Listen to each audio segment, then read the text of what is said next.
this presentation of the United Nations Sustainable Development Goal, Goal 1, End Poverty in All Its Forms Everywhere. My name is Amanda Brill, and I'm here to talk about this goal and how Rowan Public Library can create a more accessible future for rural communities and those at risk of information poverty. The purpose of Goal 1 is to eradicate extreme poverty by increasing access to basic resources and supporting communities affected by climate and economic disasters. 700 million people worldwide, or 10% of the world population, still live in extreme poverty. In North Carolina, about 15.4% of the 10 million people live at or below the poverty line, and out of 100 counties, the 20 highest poverty rates were in rural counties. We're going to focus mainly on Rowan County, North Carolina, and I will go more into that in a minute. In terms of economic poverty in libraries, accessibility is key. Without the means of going to a physical library building, that population is at risk of information poverty. With the advent of digital resources and digital libraries, more library users have access to materials, but this means that they have to rely on a solid internet connection and financial resources to have such. So what is information poverty? Johann Britz provides a definition of information poverty that basically says when a population does not have adequate means to fully engage in their education goals, they are at risk of information poverty. Rowan Public Library is located in Rowan County, North Carolina, and currently has 3 branches, with a 4th to open in February 2020.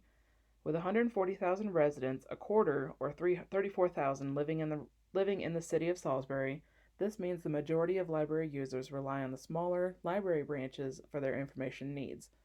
Of those 140,000 residents, 18% are at or below the poverty line, and 6.2% of county residents claim they do not have access to personal transportation. This means they rely on public transportation, which could be the Rowan Transit System, the Salisbury Transit System, and CK Rider. This could mean that those in the rural areas like Mount Ola on the western edge of Rowan County might have to rely solely on public transportation to take them to the library, but this still might not reach their homes. Current mobile outreach is in place for pre-K children, senior citizens, and adults living with disabilities. Our plan for the Sustainable Development Goal 1 is to provide services for residents of rural and economically poor areas like Woodleaf, Bear Poplar, Gold Hill, and Mount Ola, commit 2 staff members to focus solely on mobile library visits, and reduce the risk of information poverty in the areas listed above. By 2030, Rowan Public Library will engage more users by bringing library services to rural parts of Rowan County with a new mobile library system. And to achieve our goal, this new mobile library system will include new laptops, internet hotspots, printers and faxes, and staff to assist with other reference or circulation needs. There are several options for financing this new program, one of which is to apply for grants. The Institute of Museum and Library Services offers endowments for library programs, and for example, in 2017, nearby Catawba County applied and was accepted for $130,000 for their new mobile library system, another $12,000 from their own budget. And with this type of grant, the financial strain on RPL, Rowan County, and taxpayers would be minimal.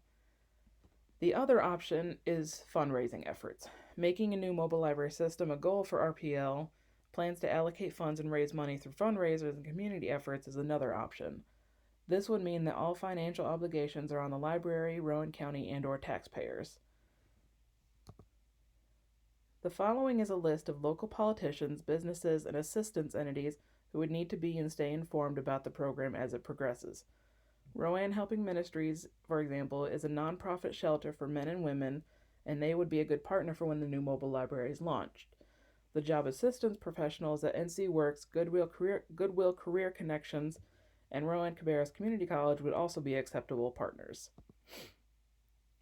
What is most necessary for those in the previous slide is the funding process. What funds are being used by grants and loans, and what funds are being used with taxpayer money? What are the materials necessary? How will this new mobile library help Rowan County, and how is it different than the bookmobile systems currently in place? To keep those who need to know informed, we would use press releases, social media, interviews, the local newspaper, and flyers and bulletins and notices throughout the library. This would help show complete transparency for all steps. In terms of potential disasters, there are a few. Rowan County is 200 miles inland from the coast of North Carolina, but we are still at risk for hurricane or tropical storm force winds. Many hurricanes have made their way far enough inland, for example, Hugo in 1989 and Florence in 2018, to name just two. Downed power lines and other damages could cause internet access to cease until a time it can be repaired. Tornadoes and tornado warnings are also slightly uncommon in Rowan County, but conditions are always present during large and severe thunderstorms. Same with hurricanes, power lines, and damage to infrastructure or buildings could cause the library to close and or mobile libraries not to venture out. And the county is prone to snow and ice every winter, but rarely severe enough to cause damage. Snowfall above a certain level will likely close county offices and schools, but rarely more than 1 or 2 days at a time. As of 2019, RPL has a policy that if Rowan Salisbury schools are closed for weather-related incidents, then all outreach and bookmobiles do not go out. There are two options for 2030. One is that the policy is still in place by 2030, or the policy is changed by 2030, which is what we are going to focus on.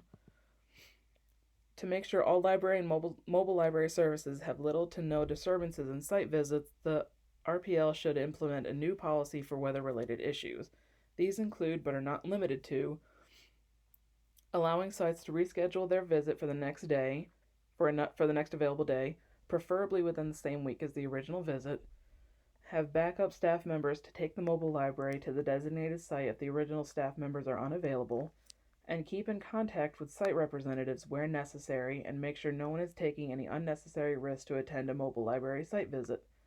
Health and safety of patrons, library users, staff members, and other people on the roads are more important than a site visit. Mobile libraries exist to make library services available to more than just those who can make it to a physical library building. By bringing the library to rural areas of the county, those who live in those areas and are unable to drive, ride, or walk to a library would be able to use the mobile library to check their email, apply for a job, print out important documents, ask questions to a librarian or staff member, and just generally interact with information.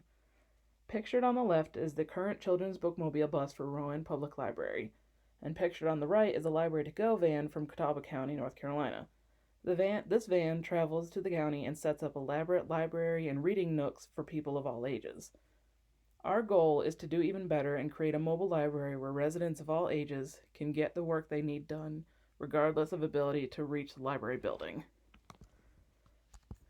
Thank you for listening to this presentation on the United Nations Sustainable Development Goal, Goal 1, End Poverty in all its forms everywhere.